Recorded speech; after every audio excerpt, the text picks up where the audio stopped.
It looks like the RBA will deliver a rate cut this week, but by how much? Joining me live is lead partner for Deloitte Access Economics, Pradeep. Pradeep, great to have you on the program.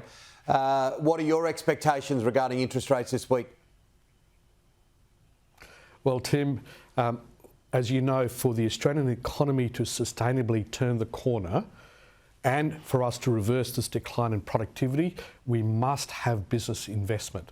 And that, alongside the fact that inflation has steadily been coming down, and as you know, there are storm clouds on the global economy, we think that at its meeting on Monday and Tuesday, the Reserve Bank Monetary Policy Committee will look at these factors and reduce rates on Tuesday.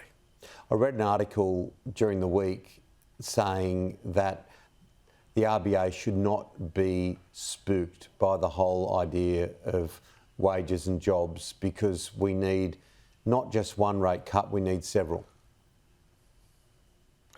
That's true. And Tim, we've factored in for this calendar year about 100 basis point reduction in interest rates. Why? Because we think we've got to shift this focus from thinking about just inflation and the demand side of the economy to growth and the supply side of the economy. And it's really important that while there are lots of things going on all around the world, things impacting on our economy, that we do the things that really matter to build a good base for future economic growth. And so wages going up, we don't see that as necessarily a big problem. But as you know, to sustain wage increases over time, we've got to lift productivity. And that's what's really important to sustain jobs growth for the future.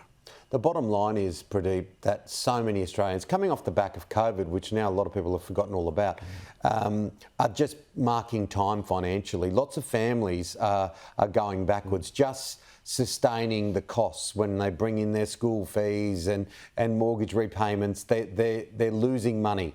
And a lot of this happened because of the double-digit interest rate rises when we were told there'd be none. Look, we had to have some of that medicine of higher interest rates because the economy was too hot. And so we had prices just going up unnecessarily.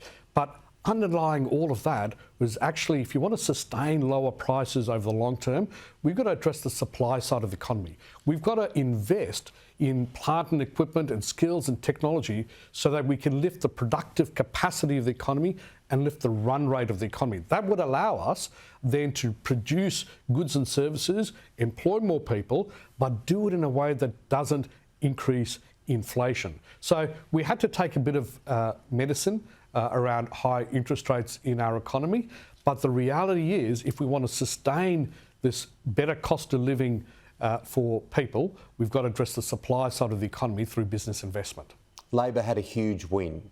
And I think a lot of people, whether they are left or right, are hoping that they now have a mandate for change, particularly in the housing market, which has been blocked on so many occasions. Absolutely. Look, markets love continuity, they like stability, but importantly, they love signals. And the signal here is that we've got to shift from managing the cycle of the economy to the structure of the economy. Now, it was good in this election that we had that housing was front and centre, because it's a really important part of our economy. Now we've got to make sure that we move from finance to implementation. And we've got to do a couple of things, Tim. We've got to make sure, one, that we have more appropriate housing in the right areas. This is really important. The second is we've got to get our planning approvals faster and more efficient in the system. And the third thing we've got to do is make sure we are able to build houses more efficiently, more quickly and more cheaply. And that requires a bit of innovation in the system. Keep that Australian dream alive for more people. It's important. It's a big part of who we are. Pradeep, great to chat. Let's do it again soon. Good to be with you, Tim.